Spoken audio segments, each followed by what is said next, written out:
জানেনই তো। এটিকে শিবিরের সভাপতি হিসেবে আপনি কীভাবে মূল্যায়ন করছেন?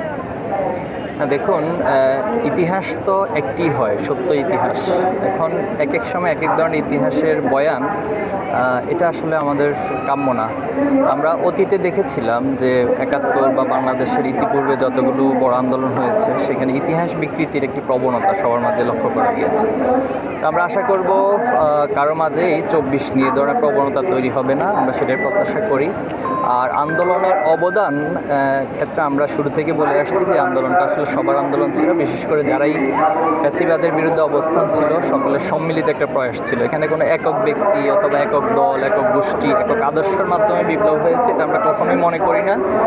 এই বক্তব্যটা আমরা শুরু থেকে দিয়ে আসছি এবং এটাই আমাদের এখন স্ট্যান্ড। এখানে সকলে সম্মিলিতভাবেই আন্দোলনকে সাপোর্ট করেছিল। কিন্তু আমরা দেখেছি যে আন্দোলন কিভাবে গণঅভ্যুত্থানে পরিণত হয়েছে, তার মুগ্ধরা জীবন দিয়েছেন এবং মানুষের সেখানে তার আগে এক মুহূর্তেই শিবিরকে নিয়ে এইরকম দ্বিচারিতার যে কথাটা বলছেন আপনি, তো এইটা কতটুকু উচিত হয়েছে বলে মনে করছেন, বা এটা কি মেসেজ আসছে?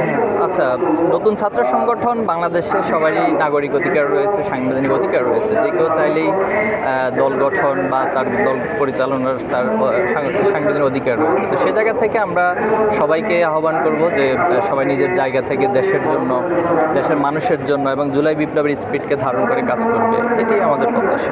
নতুন ছাত্র সংগঠন যেটা আপনাদের সম্পৃক্ততা থাকবে কিনা, এবং আরেকটি কথা আসছে যে নতুন রাজনৈতিক দল আসছে এবং নতুন যে ছাত্র সংগঠন, বর্তমান শিবির এক্স শিবির, এই প্রশ্নটা বেশ ঘুরপাক খাচ্ছে, তো এইটিকে কি প্রথমত হচ্ছে ছাত্র শিবির একটি ছাত্র সংগঠন, আমাদের নিজস্ব কর্মপদ্ধতি রয়েছে, সংবিধান রয়েছে।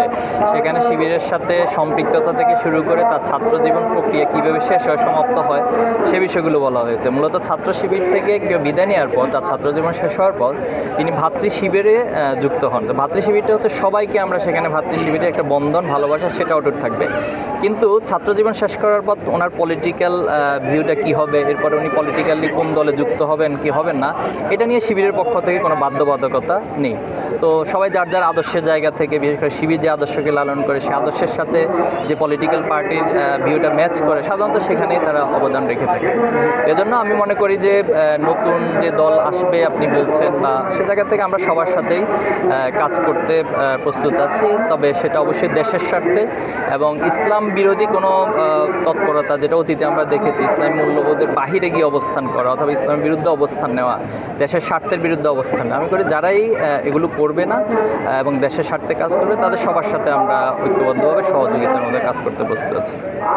পরামর্শেই আমরা কাজগুলো অধিকাংশ করেছি, কিন্তু এখন এসে বলছে যে আজকে প্রমাণও দিচ্ছে 9টা পয়েন্ট, যে এই 9টা পয়েন্টের মধ্যে 9 দফা নিয়ে কোথাও শিবিরের আশ্রয়ে আমরা থাকি না। এইটাকে কীভাবে বলবো? এটার একান্ত জবাবটা আব্দুল কাদেরী, তিনি ভালো ব্যাখ্যা দিতে পারবেন। তবে এই যে বক্তব্যের দ্বিচারিতা, এটা আমি মনে করি কখনো কাম্য না।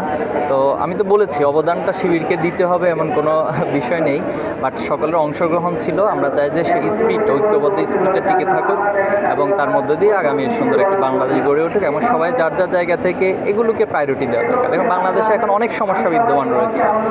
আমরা সমস্যাগুলোকে অ্যাড্রেস না করে, সমস্যাগুলোর সমাধানকে অ্যাড্রেস না করে এই সমস্ত বিষয় নিয়ে আসলে পড়ে থাকাটা, এটা হীন মানসিকতা ছাড়া আর কিছুই বলে আমি মনে করি। আজকে নতুন